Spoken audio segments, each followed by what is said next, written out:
ఉదయకాలంలో ఈ దినం దేవుని వాగ్దానం చూస్తూ దేవుని నామాన్ని మహిమపరుస్తున్నాం. ప్రియాతి దేవుడు వీళ్ళందరూ ప్రత్యేకమైన వందనాలు దేవుడులారా. మీ అందరూ బాగున్నారా? ఉదయకాల వాగ్దానం చూస్తూ దైవికంగా దీవించుకుంటూ ఉన్నారు దేవుడులారా. ఈ దినము దేవుడు మనతో ఏం మాట్లాడుతున్నాడు చూద్దామా? పరిశుద్ధ లేఖనాల నుంచి ఎఫెసీయులకు రాసిన పత్రిక 2వ అధ్యాయం 5వ వచనం చదువుకుందాం. అయినను దేవుడు కరుణా సంపన్నుడై ఉండి మనము మన అపరాధముల చేత చచ్చిన వారమై ఉండినప్పుడు సైతము మన ఎడల చూపిన తన మహా ప్రేమ చేత మనల్ని క్రీస్తుతో కూడా బ్రతికించెను. కృప చేత మీరు రక్షించబడి ఉన్నారు. దేవుని బిడ్డలారా, దేవాది దేవుడు మనతో మాట్లాడుతున్నాడు. మనందరం కూడా ఏ భేదం లేదు, అందరూ పాపం చేసి దేవుడిచ్చు మహిమను పొందలేకపోతున్నాం.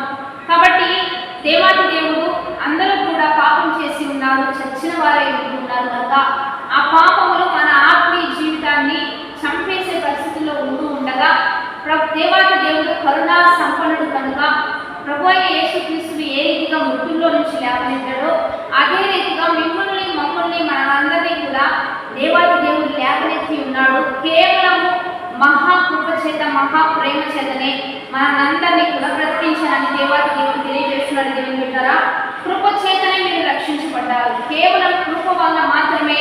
కృప శాశ్వతమైనది, కృప విస్తారమైనది, కృప మితిలేని ప్రేమను కనపరిచేది కనుక ఈ శాశ్వతమైన ప్రేమతో మనల్ని ప్రేమిస్తూ ఉన్నాడు కనుక ధైర్యం తెచ్చుకోండి, కృపయందు నిలబడండి, కృపలో ముందుకు కొనసాగండి. ఈరోజు ఆదివారం పరిశుద్ధ దినము. దేవుడు మిమ్మల్ని బ్రతికించాడు. దేవుడు ప్రభు అయిన యేసుక్రీస్తుని ఎలా లేవనెత్తాడో మిమ్మల్ని కూడా ప్రతి సమస్య నుంచి విడిపించి బ్రతికించి జీవంతో నింపిన గొప్ప దేవుని స్థుతించడానికి ఆదివారంలో పరిశుద్ధ దినమున దేవుని సన్నిధిలో చేరి దేవుని నామాన్ని గొప్ప చేద్దాం, ప్రార్థన చేద్దాం. దేవా, ఈ ఉదయకాలంలో మీరు మాకు ఇచ్చిన బలమైన వాక్కును బట్టి నీకే మహిమ. ప్రతి ఒక్కరు కృపలో నిలబడాలి, ప్రతి ఒక్కరు కృపను సొంతం చేసుకోవాలి, కృప విస్తరించబడాలి, కృపలో అభివృద్ధి ఉండాలి.